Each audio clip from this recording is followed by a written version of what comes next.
Okay,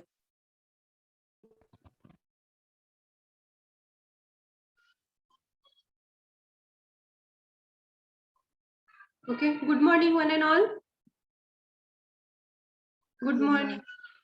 Okay, what is mean by the surveying? Okay, in last lecture we have started the unit number 4 and we have seen the what is mean by the surveying. So what is the surveying? Surveying म्हणजे काय? We have seen what is the surveying, what are the different instruments used into the surveying. Okay, what is the surveying? Surveying म्हणजे काय? Surveying करण्यासाठी कुठले कुठले instrument वापरले जातात?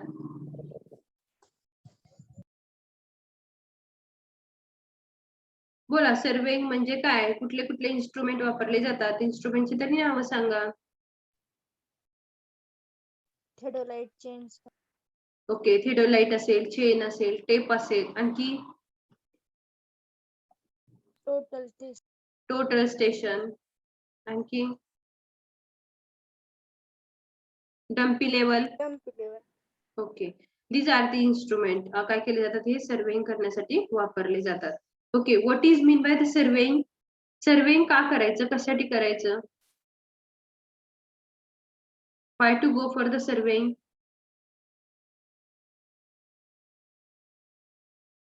बोला, सर्वेइंग का करायचं?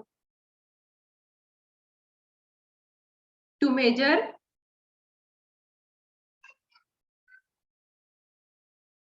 बोला पटपट. Measurement of distance. Okay, measurement of distances. Again, measurement of the angles. Okay, measurement of the reduced level. म्हणजे आपल्याला ग्राउंडची लेवल जरी फाइंड आउट करायची असेल तर त्यासाठी पण आपण काय करतो? सर्वेइंग करतो. ओके, सर्वेइंगचं मीनिंग काय आहे? The surveying is a art of determining the relative positions of points or objects on, above or beneath the surface of the earth by means of direct or indirect measurement of distances, direction and elevation in horizontal or vertical plane. Okay, the main object of surveying is to prepare plan or map of that area to be surveyed. A plan or map is the horizontal projections of an area and shows only the horizontal distances of points. म्हणजे बघा, surveying म्हणजे काय करायचं आपल्याला? On the surface of the earth, above the surface of the earth किंवा below the surface of the earth एखादा point असेल किंवा एखादा ऑब्जेक्ट असेल तर त्याची रिलेटिव्ह पोझिशन मार्क करण्यासाठी आपल्याला काय केलं जातं? आपण काय करतो? तर सर्वेइंग करतो. तर हे सर्वेइंग करत असताना त्या ठिकाणी काही डायरेक्ट मेथड आहेत. डायरेक्ट मेथड म्हणजे काय? त्या ठिकाणी डायरेक्ट डिस्टन्स मेजर करू शकतो आपण, that is the direct method किंवा इनडायरेक्ट मेथड. ओके, कशासाठी मेजर केलं? डायरेक्ट आणि इनडायरेक्ट मेथड आपण का वापरतो? तर for the direction, for the elevation म्हणजे काय? डिरेक्शन फाइंड आउट करण्यासाठी त्या ऑब्जेक्टची, किंवा इलेव्हेशन म्हणजे हाईट फाइंड आउट करण्यासाठी. ओके, आपल्याला काय करायचंय? त्या ठिकाणी यूज करायचे कुठल्या methods? That are the direct methods or the indirect methods. Direct methods म्हणजे काय? जी काही चेन असेल, टेप असेल, त्या ठिकाणी रॉड असतील, स्टाफ असतील, तर ह्याच्या साह्याने डायरेक्ट जे आपण जे डिस्टन्स किंवा मेजर करतो that is nothing but a direct surveying. आणखी इनडायरेक्ट सर्वेइंग म्हणजे काय? जे की अँगल मेजर करणार आहोत आपण, इनडायरेक्ट मेजरमेंट करणार आहोत, that is nothing but a indirect method of the surveying. तर त्यामध्ये आपण वेगवेगळे इन्स्ट्रुमेंट वापरतो. तर त्यामध्ये थिओडोलाइट असेल किंवा त्या ठिकाणी आपल्या टोटल स्टेशन असेल, याच्या साह्याने आपण काय करू शकतो? इनडायरेक्ट त्या ठिकाणी मेजरमेंट करू शकतो. That is the surveying method. आता या ठिकाणी सर्वेइंगचं मेन ऑब्जेक्टिव्ह काय? तर सर्वेइंग केल्यानंतर आपल्याला काय करायचंय? We have to make a plan or the make a map. आणि त्या मॅप वरती जो काही एरिया असेल, जो एरिया आपण सर्वे केलेला आहे, त्या सर्वे केलेल्या एरियाची टोटल इन्फॉर्मेशन आपल्याला त्या मॅप वरती काय करायचे? दाखवायचे आहे. Okay, that is the main objective of surveying, to prepare a plan or map of that area to be surveyed. Okay, a plan or map is a horizontal projection of that area shows the horizontal distances only. जर plan आपल्याला horizontal असेल, आपल्याला horizontal section दिलेलं आहे आणि त्याचं जर आपण सर्वे करत असेल तर त्या प्लॅन मध्ये पण आपल्याला काय मिळणार आहे तर हॉरिझॉन्टल आपण त्या ठिकाणी सर्वेइंग केलेलं मॅप मध्ये आपण काय करणार आहोत तर शो करणार आहोत. That is the surveying. म्हणजे काय व्हर्टिकल हाईट मेजर करायची असेल तर व्हर्टिकल प्लेन मध्ये म्हणतात. हॉरिझॉन्टली आपल्याला डिस्टन्स मेजर करायचं असेल तर हॉरिझॉन्टल प्लेन म्हणतात. हॉरिझॉन्टल म्हणजे काय आपल्या अर्थ सरफेस आहे तो कसा आहे हॉरिझॉन्टल प्लेन आहे. व्हर्टिकल जर म्हणला तर व्हर्टिकली वाय डिरेक्शन मध्ये. म्हणजे आपल्याला समजा एका हाईट वरती आपण जर उभा आहोत किंवा एखाद्या झाडाची हाईट शोधायची आपल्याला उंची काढायची तर that is come under the vertical axis. That is the vertical surveying. Vertical axis मध्ये किंवा व्हर्टिकल प्लेन मध्ये जे सर्वेइंग आहे ते कशासाठी वापरतात for finding out the elevation of that object, elevation of that point. Okay, next point is the what are the. बघा आतापर्यंत आपण सर्वेइंग म्हणजे काय बघितलं, सर्वेइंगचे मेन ऑब्जेक्टिव्ह कुठले ते बघितले. Now will see the one by one what are the main basic objective of the surveying. तर पहिला पॉइंट कुठला आहे बघा, to determine the relative positions of the existing futures of the ground. बघा आपल्याला काय करायचंय, वी हॅव टू फाइंड म्हणजे काय to determine by using the surveying method to determine the relative positions of the existing features of the ground. म्हणजे features आहे शब्द बरं या ठिकाणी. That is the existing features of the ground. तर या ठिकाणी बघा आपल्याला जे आपलं काय ग्राउंड लेवल आहे तर या ग्राउंड लेवलची जी काही टोपोग्राफी आहे तर या टोपोग्राफीची एक्झिस्टिंग जे फीचर्स आहेत, एक्झिस्टिंग फीचर्स म्हणजे काय कुठं लेवलर सरफेस आहे, कुठं अंड्युलेटिंग पार्ट आहे, कुठं डिपॉझिशन आहे. तर ह्याचं जे फीचर्स आहेत हे एक्झिस्टिंग फीचर्स ऑफ द अर्थ हे फाइंड आउट जर करायचं असेल तर आपल्याला काय करावं लागेल, we have to go for the surveying. तर या सर्वेइंग थ्रू आपल्याला माहिती होऊ शकते की position of the topography, position of the level of that area. जो काही ग्राउंड असेल त्या ग्राउंडची आपल्याला काय माहिती मिळेल तर पोझिशन माहिती मिळेल. That is the to determine the relative positions of the existing features of the ground. त्या आपल्याला जो काही ग्राउंड आपण सिलेक्ट केलेला आहे कशासाठी फॉर द सर्वेइंग. जर आपण सर्वेइंग करायला गेलो तर will get an idea about the actual or the existing features of that ground. जे काही फीचर्स आहेत मग त्यामध्ये अंड्युलेटिंग पोर्शन असेल, डिपॉझिशन पोर्शन असेल, त्याच्याची किंवा लेवलर सरफेस असेल, that information will get from the surveying only. Okay, next one is the to layout or marked the positions of proposed structure on the ground. म्हणजे या ठिकाणी काय करू शकतो आपण layout of marked positions proposed structures on the ground. बघा आपल्याला काय करायचंय, घराचा आपण प्लॅन बनवलेला आहे, आपल्याला पूर्ण एरिया माहिती आहे, तर त्या एरियामध्ये जे काही कॉलमचे पोझिशन मार्क करायचे असतील किंवा आपला प्लॉटचे पोझिशन आहे ते मार्क करायचे असेल, पूर्ण आपला प्लॉट हा आहे तर ह्याचं जर मार्किंग करायचं असेल तर we can go for the surveying. तर त्या ठिकाणी पण आपल्याला काय करायला लागेल तर सर्वेइंगला जावं लागेल. Through this surveying we can mark the positions of the proposed structure on the ground. म्हणजे जे आपलं स्ट्रक्चर असेल तर त्याचा प्लॅन, त्याचा लेआउट जो आहे तो आपण ऑन द ग्राउंड जर फिक्स करायचा असेल तर we can go for the surveying. That is the layout of surveying.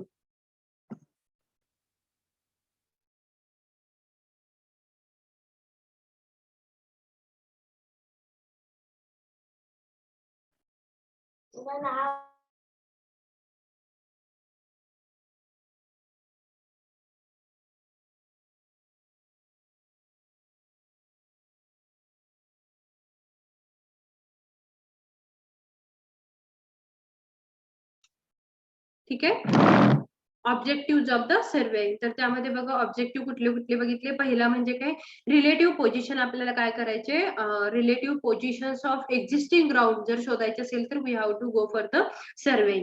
Second काय आहे की layout or the marked positions of proposed structure on the ground. आपल्याला काय करायचंय की रिलेटिव्ह पोझिशन, एखादा प्लॅन आहे, आपल्याला एखादी बिल्डिंग कन्स्ट्रक्ट करायची आहे तर त्यासाठी जे काही बीम त्या ठिकाणी ज्या कॉलमच्या पोझिशन असणार आहेत, फुटिंगचे ज्या पोझिशन असणार आहेत किंवा आपला प्लॉटचा पूर्ण जो एरिया आहे तर तो आपल्याला काय करायचा आहे त्या ठिकाणी फिक्स करायचा असेल तर त्या ठिकाणी आपण काय करतो सर्वेइंगचे इन्स्ट्रुमेंट वापरून त्या ठिकाणी काय करतो तर पोझिशन काय करतो मार्क करतो. That is come under the surveying. Next point is the to determine the area, volume and other related quantities. बघा या ठिकाणी काय केलं जातं, एखादा एरिया दिलेला आहे तुम्हाला, त्या एरियाचं आपल्याला काय करायचं, एखादा पूर्ण काय दिलेलं, एक सरफेस दिलेला आहे, तर अनइवन सरफेस आहे समजा, तर त्या सरफेसचं सुद्धा जर आपल्याला एरिया काढायचा असेल, व्हॉल्यूम काढायचं असेल, तर आपण काय करतो, तर सर्वेच्या मेथड्स त्या ठिकाणी यूज करतो. ओके, समजलं का? बघा, तर आपल्याला काय करायचंय, इरेग्युलर एखादा एरिया दिला आणि आपल्याला जर सांगितलं की you have to calculate the area and the volume of this surface, असं जर क्वेश्चन दिला, तर त्या ठिकाणी आपल्याला will go for the surveying. Surveying आपण कसं करणार, त्या ठिकाणी रिलेटिव्ह पोझिशन, जो काही सरफेस दिले आहे त्याचे रिलेटिव्ह पोझिशन, कडेला एजेस आहेत त्या काय करणार आहेत, आपण त्या ठिकाणी मार्क करणार आहोत आणि त्याच्या सहाय्याने आपण काय करू शकतो, त्या ठिकाणी इरेग्युलर जो एरिया आहे, तर त्याचा इरेग्युलर जो शेप आहे, सरफेस आहे, तर त्याचा सुद्धा एरिया आपण काय करू शकतो, कॅल्क्युलेट करू शकतो bye using the modern software from the surveying. Okay, हे सॉफ्टवेअर आहेत, हे वेगवेगळे काय आहेत, तर त्या ठिकाणी इन्स्ट्रुमेंट आहेत, तर त्या इन्स्ट्रुमेंटच्या सहाय्याने आपण काय करणार आहोत, तर त्या ठिकाणी ऑटोमॅटिकली त्या सरफेसचं व्हॉल्यूम, त्या सरफेसचा एरिया आपण काय करू शकतो, कॅल्क्युलेट करू शकतो. That is the one of the objective of the proposed survey. Next one is the to prepare a map of a country of detailed location of cities, towns, villages and the major roads. बघा, जे वेगवेगळे roads आहेत, एखाद्या सिटीचा जर plan बनवायचा असेल, आपल्याला एखाद्या टाउनचा आपल्याला जर प्लॅन बनवायचा असेल, मॅप बनवायचा असेल, ओके, एखादं विलेज आहे तर त्यामध्ये सिवेज लाईन्स असतात, ड्रेनेज लाईन्स असतात टाउन मध्ये किंवा सिटीमध्ये, ओके, किंवा रोडचं त्या ठिकाणी कनेक्शन असतं, तर या सगळ्या गोष्टीसाठी जे काही गटर लाईन आहेत किंवा सिवेज लाईन्स म्हणतात त्याला, किंवा त्या ठिकाणी रोड लाईन्स आहेत, इलेक्ट्रिसिटी लाईन्स आहेत, तर या सगळ्यासाठी काय केलं जातं, तर त्या ठिकाणी सर्वेइंग करायची गरज आहे. आणि या सर्वेइंगनेच काय केले जातात, वेगवेगळे ऑब्जेक्ट आहेत, वेगवेगळे पॉइंट्स आहेत, तर ते काय केले जातात, त्या सरफेस वरती, लँड वरती काय करतात, मार्क केले जातात. आणि हे मार्क करून झाल्यानंतर परत काय केलं जातं, त्या ठिकाणी त्याचा पूर्ण एक मॅप प्रिपेअर केला जातो, ओव्हरऑल मॅप तयार केला जातो आणि त्या मॅप नुसार काय केलं जातं, कन्स्ट्रक्शन केलं जातं. कशाचं, गटरीचं कन्स्ट्रक्शन असेल किंवा त्या ठिकाणी परत तुमचं जर इलेक्ट्रिकल पोल्स आपल्याला रेस्ट करायचे असतील, तर ते पोल्स पण सर्वेइंग अलाइनमेंट करून काय केले जातात, रेस्ट केले जातात.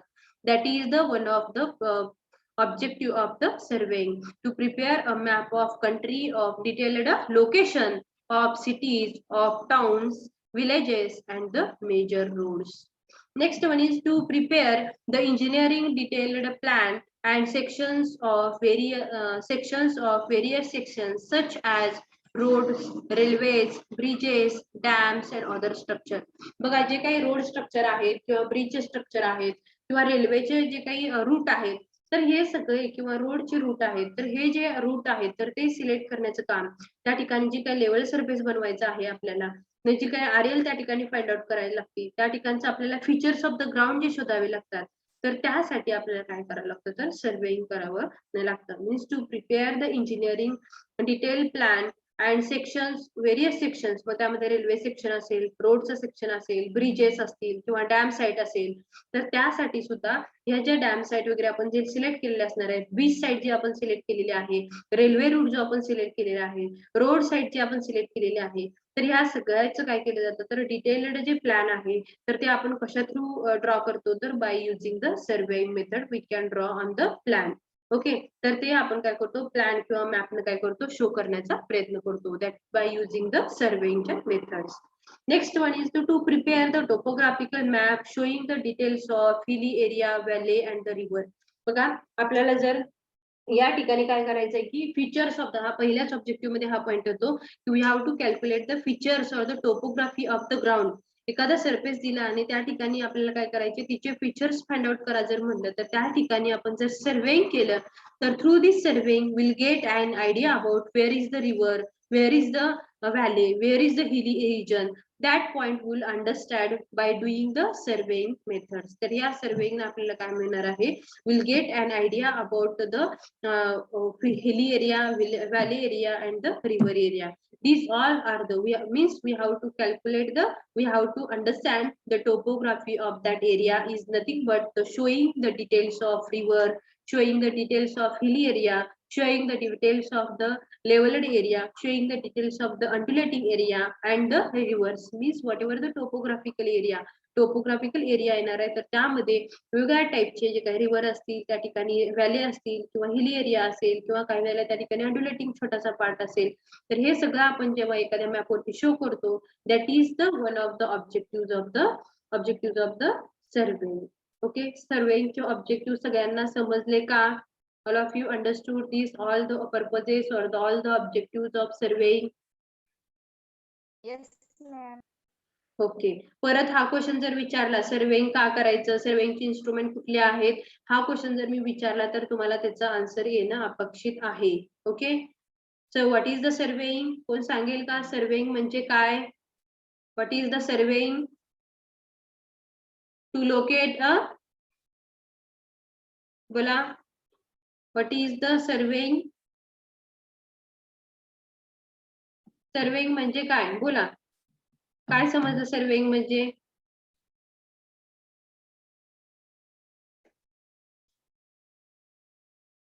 बोला पटपट, काय समजलं सर्वेइंग म्हणजे?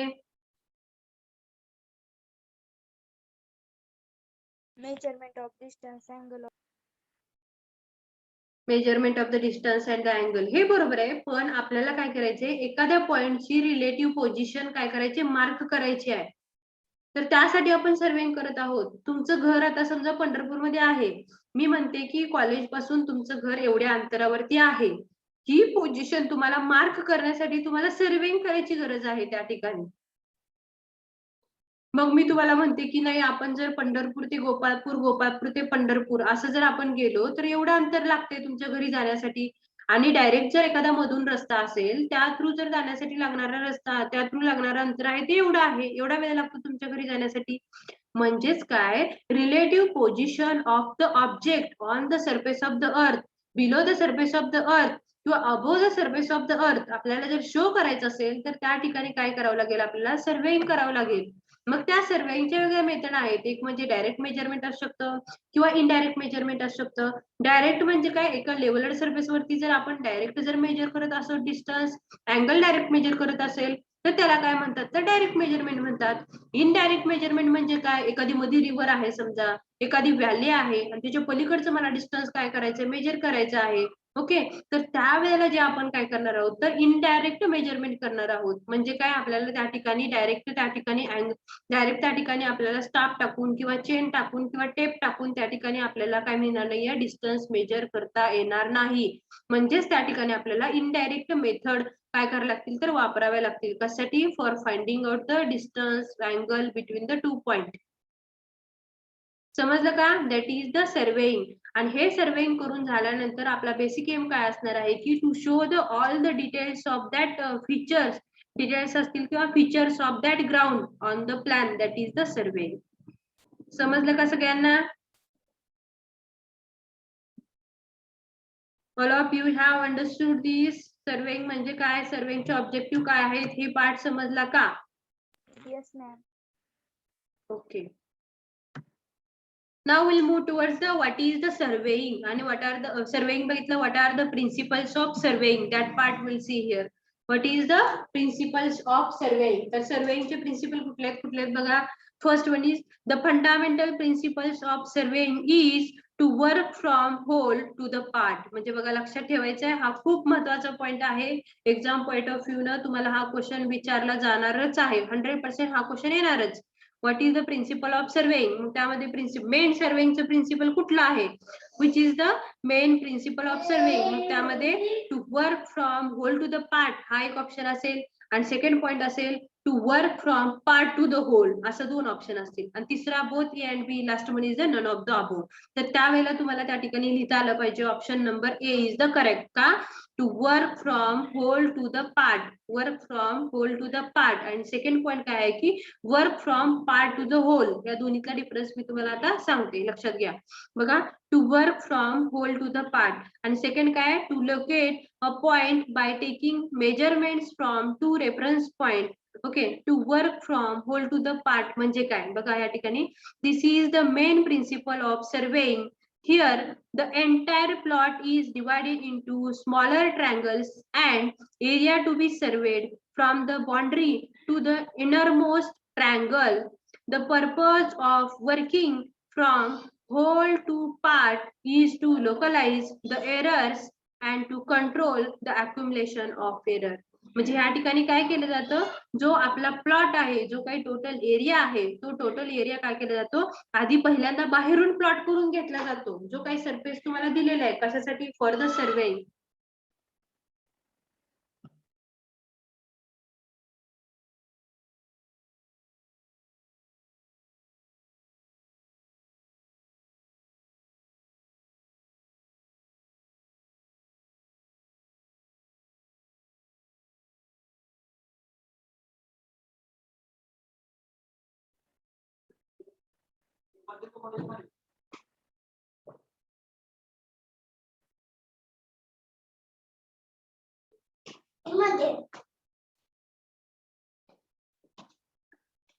बघा प्रिन्सिपल्स ऑफ सर्वेइंग, तर त्यामध्ये बघा दोन मेन प्रिन्सिपल आहेत. कुठला आहे तर to work from whole to the part. Okay, will see first what is this to work from whole to the part. हा पहिला आपण सर्वेइंगचा प्रिन्सिपल बघू, त्याच्यानंतर दुसऱ्या प्रिन्सिपलकडे आपण बोलूया.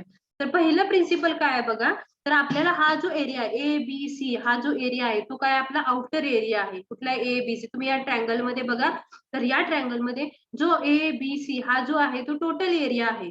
तर या एरियाचं आपल्याला काय करायचं, सर्वेइंग करायचं आहे किंवा याचं मेजरमेंट करायचं आहे. तर त्यासाठी काय करायचं, जी पहिल्यांदा पूर्ण जी आउटर लाईन आहे, तर ती आउटर लाईन काय करायची, मार्क करायची. आउटर लाईन काय करायची, पहिल्यांदा मार्क करायची.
तर बघा यामध्ये काय केलेलं आहे, पहिल्यांदा to work from whole to the part. लक्षात ठेवायचं, पहिला वर्ड आलाय तो होल वर्ड आलाय. होल वर्ड हा पहिला वर्ड आहे. होल टू द पार्ट म्हणजे काय, जो पहिल्यांदा पूर्ण आउटर लाईन आहे ती काय करायची, फिक्स करायची आणि नंतर आतले जे पार्टिशन करत जायचंय. म्हणजे आत डिस्ट्रीब्युशन करत असताना होल टू द पार्ट करतो, तर त्यावेळेला जी एरर येते त्या सगळं जर मेजरमेंट करतो तर ती एरर कशी असते, कमी असते. आणि समजा रिव्हर्स आपण जर गेलो, एक पार्ट केला, म्हणजे समजा या ठिकाणी मी पहिला ट्रायंगल मार्क केला, दुसरा ट्रायंगल मार्क केला, तिसरा केला, चौथा केला, पाचवा केला, असं केल्यानंतर काय होणार, त्या ठिकाणी एरर ही जास्त येणार आहे. म्हणजे लक्षात आलं का बघा तुमच्या. तर फर्स्ट पॉइंट काय करायचं आपल्याला, पहिलं जे प्रिन्सिपल आहे ते कुठलं आहे, to work from whole to the part. म्हणजे काय, होल जो एरिया आहे तो पहिल्यांदा काय करायचा, कव्हर करून घ्यायचा, पूर्ण लाईन मार्क करून घ्यायची. त्याच्यानंतर इंटरनल जे पार्ट आहेत ते काय करायचे, आपल्याला इंटरनल मध्ये ट्रायंगल मध्ये काय करायचं, डिवायडेशन करायचं. आणि that is nothing but a principle of surveying, that is the work from whole to the part. Okay, त्याच्यानंतर जो सेकंड आहे ऑब्जेक्टिव्ह तो कुठला आहे आपला, work from part to the hole.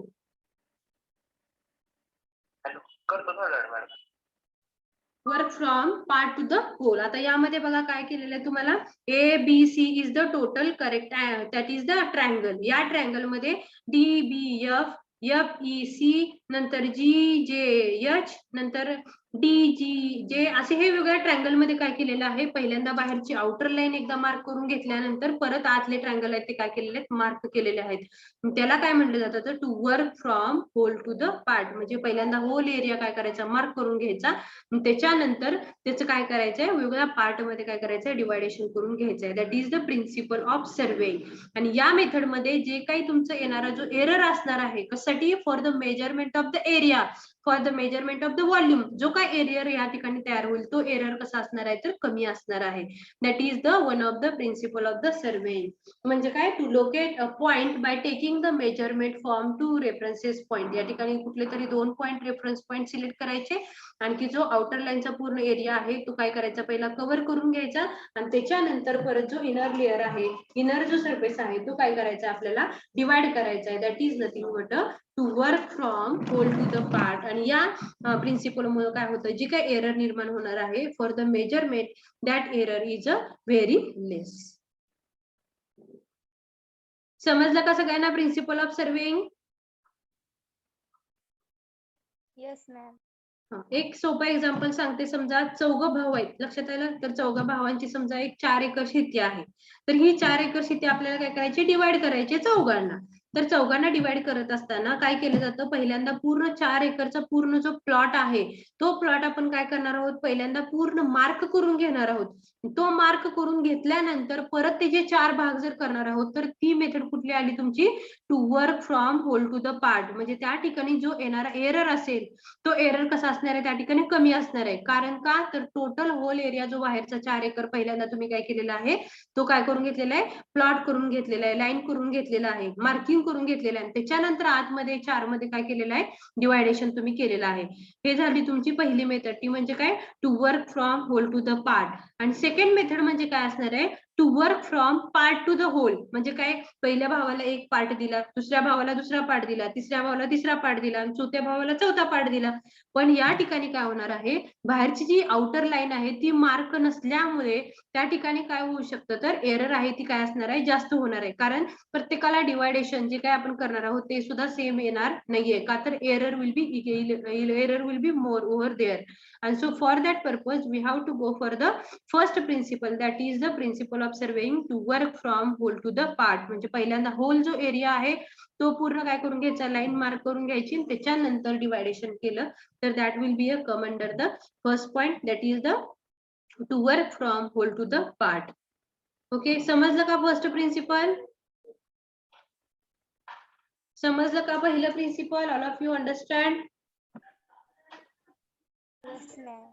Okay, now we'll move towards the next. To locate the point by taking measurements from two references point. आता बघा या ठिकाणी A, B, C, D, E असे काय references point घेतलेले आहेत. Two control points are selected in the area and the distance between them is measured and plotted on a paper. All other points are marked based on these 2 points. म्हणजे यामध्ये बघा, आपल्याला position mark करायची असेल एखाद्या पॉइंटची, तर त्या ठिकाणी काय केलं जातं, त्या पोझिशन मार्क करण्यासाठी मेजरमेंट फ्रॉम 2 रेफरन्स पॉइंट. त्या ठिकाणी मिनिमम किती रेफरन्सेस लागतात, तर मिनिमम 2 रेफरन्सेस लागतात. त्यासाठी तुम्हाला क्वेश्चन विचारला जाऊ शकतो हा पण, for to locate the point. Okay, to locate the point, कुठला पण पॉइंट आपल्याला जर लोकेट करायचा असेल तर त्या ठिकाणी मिनिमम रेफरन्सेस पॉइंट किती पाहिजेत. Okay, minimum reference points required to locate a point dash dash dash. मग ते 1 reference point, 2 reference point, 3 reference point, आणखी 4 रेफरन्स पॉइंट, असे 4 रेफरन्स पॉइंट त्या ठिकाणी 4 ऑप्शन्स तुम्हाला असतील. त्यामधलं करेक्ट ऑप्शन तुम्हाला शोधायचं असेल तर किती येऊ शकतात त्या ठिकाणी, मिनिमम रेफरन्सेस पॉइंट किती पाहिजेत, how much references point should be over there, 1, 2, 3, 4. From that which answer is the correct answer, 2. 2. लक्षात ठेवायचं, विसरायचं नाही. 2 का, तर 2 तर आपल्याला एखादा पॉइंट जर काय करायचं, आपल्याला रेफरन्स पॉइंट, एखादा पॉइंट जर आपल्याला काय करायचं आहे, लोकेट करायचं आहे, तर तो कुठून करणार आहोत, आपण 2 पॉइंट पासूनच करणार आहोत. समजा एक सर्कल आहे, एक पॉइंट आहे, तर तो पॉइंट आहे तो दोन्ही ठिकाणी मार्क होऊ शकतो ना, आपल्याला पूर्ण काय होऊ शकतो, तर 2 पॉइंट पासून आपण काय करू शकतो, लोकेट करू शकतो. पण एकच सिंगल पॉइंट आहे तर त्याला आपल्याला लोकेट करता येत नाही. So for that purpose हे लक्षात ठेवायचं की to locate the point by taking the measurements from 2 references point, म्हणजे 2 रेफरन्स पॉइंट हे प्रत्येक ऑब्जेक्टला प्रत्येक पॉइंटला मार्क करण्यासाठी रिक्वायर्ड आहेत. That is the 2 reference point. That is the very most important point over here. किती रिक्वायर्ड पॉइंट लागतात? तर 2 रेफरन्स पॉइंट लागतात. ओके, तर बघा आता पहिल्या ऑब्जेक्ट मध्ये बघा ए मध्ये, पहिल्या फिगर मध्ये बघा ए आहे, तर त्यामध्ये बघा पी आणि क्यूच्या साह्याने आर ची पोझिशन मार्क केलेली आहे, किंवा आर आणि क्यूच्या साह्याने पी ची पोझिशन काय केलेली मार्क केलेली आहे. सेकंड, पी आणि क्यू, ओके, आणि आर हा जो ऑब्जेक्टिव्ह आहे यामध्ये अँगल किती आहेत? 90 डिग्री अँगल आहे. पण या ठिकाणी रिलेटिव्ह पोझिशन फिक्स करण्यासाठी मिनिमम 2 रेफरन्सेस पॉइंट हे लागतातच. हे या ठिकाणी तुम्हाला सगळ्या ठिकाणी दाखवलेले आहे. समजा 2 रेफरन्स पॉइंट, आता या ठिकाणी हा जो अँगल दाखवलेला आहे, थीटा हा अँगल दाखवलेला आहे, तर या ठिकाणी मिनिमम रेफरन्स पॉइंट किती आहेत बघा. या क्यू पासून पी हा एक रेफरन्स पॉइंट आहे, आणखी क्यू हा एक रेफरन्स पॉइंट आहे. हे 2 रेफरन्स पॉइंट जर माहिती असतील तर त्याच वेळेला तुम्ही काय करू शकता, त्यामधला अँगल फाइंड आउट करू शकता. थर्ड, डी मध्ये बघा, डी मध्ये तर त्यावेळेला बघा आर ह्या पोझिशनची, आर ह्या पॉइंटची तुम्हाला जर पोझिशन मार्क करायची असेल तर तुम्हाला त्या ठिकाणी पी आणि क्यू हे दोन्ही पॉइंट काय असणं माहिती असणं गरजेचं आहे. तेव्हाच तुम्ही काय करू शकता, आर हा पॉइंट काय करू शकता, लोकेट करू शकता. सो इट सॅटिस्फाय, हे काय म्हणतं की लास्टला याच्यापासून काय कन्क्लूड होतं, to locate a point by taking the measurements from 2 reference point. म्हणजे एखादा पॉइंट, एखादा ऑब्जेक्ट जर आपल्याला लोकेट करायचा असेल, एखादा रिलेटिव्ह पोझिशन एखाद्या पॉइंटची आपल्याला जर फिक्स करायची असेल तर त्यावेळेला मिनिमम 2 रेफरन्सेस आपल्याला लागतात. Okay, it is concluded over here. लक्षात आलं? सगळ्यांना समजलं का? Yes, ma'am. ओके, हा हे ऑब्जेक्टिव्ह फिक्स येणार म्हणजे येणार 100%. सो लक्षात ठेवा किती की ऑब्जेक्टिव्ह, किती रेफरन्सेस पॉइंट लागतात to locate a point on the land. एखादा ऑब्जेक्ट आपल्याला लँड वरती काय करायचंय, मार्क करायचा आहे, तर त्यासाठी आपल्याला पोझिशन फिक्स करायची आहे, तर त्यासाठी रिक्वायर्ड रेफरन्सेस पॉइंट किती लागतात, तर 2 रेफरन्सेस पॉइंटची गरज त्या ठिकाणी आहे. Okay,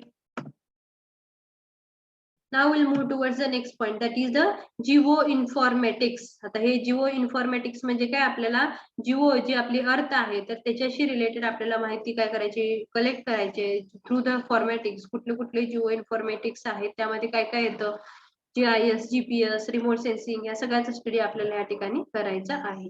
so first will see what is mean by the geoinformatics, म्हणजे काय हे आपण पहिल्यांदा बघू.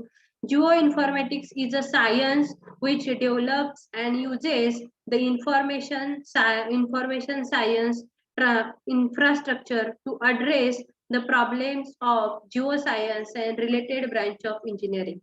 तर या ठिकाणी बघा, जिओ इन्फॉर्मेशन किंवा जिओ फॉर्मॅटिक्स हे काय, आपल्याला हे काय इन्फॉर्मेशन कलेक्ट करा, हे काय आहे, तर इट इज अ सायन्स. हे काय, ही सायन्सची एक ब्रांच आहे, which develop and uses the information science of infrastructure. या ठिकाणी काय केलेलं आहे, जिओ इन्फॉर्मेशन जे आहेत आपल्याला काय करायचे, कलेक्ट करायचे, मग त्यासाठीच्या वेगळ्या सिस्टीम आहेत. तर या वेगळ्या सिस्टीम थ्रू आपण काय करतो, तर आपल्या जी अर्थ आहे तर त्या अर्थच्या रिलेटेड, ओके, तर आपल्याला काय करायचे, माहिती कलेक्ट करायची. That is the geo information we have to collect by using the different technologies. मग त्या कुठल्या टेक्नॉलॉजीज आहेत, फर्स्ट आहे ती remote sensing, that is the IS, the remote sensing.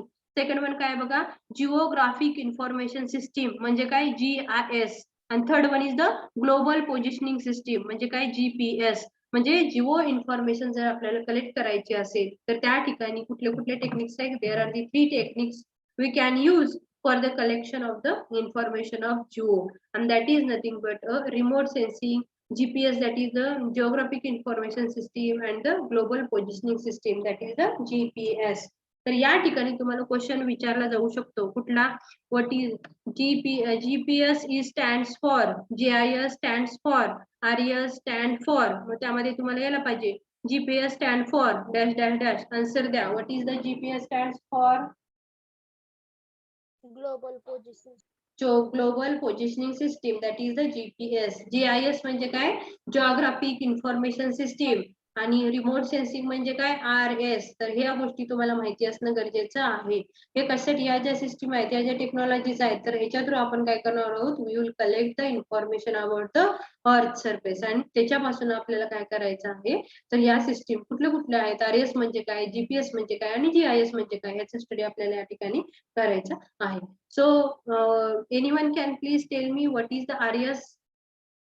RS म्हणजे काय? कोण सांगेल का?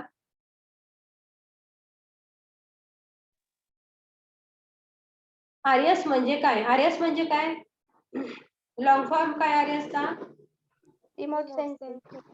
Remote sensing. बरं, रिमोट सेन्सिंगचं मिनिंग काय? आपण हा पॉइंट ऑलरेडी युनिट नंबर 1 मध्ये आपण डिस्कस केलं होतं की रिमोट सेन्सिंग म्हणजे काय, रिमोट सेन्सिंगचा वापर आपण कशासाठी करतो. बोला, रिमोट सेन्सिंग कशासाठी वापरायचं आपल्याला? What is the use of remote sensing? Remote sensing कशासाठी करतो आपण सांगा.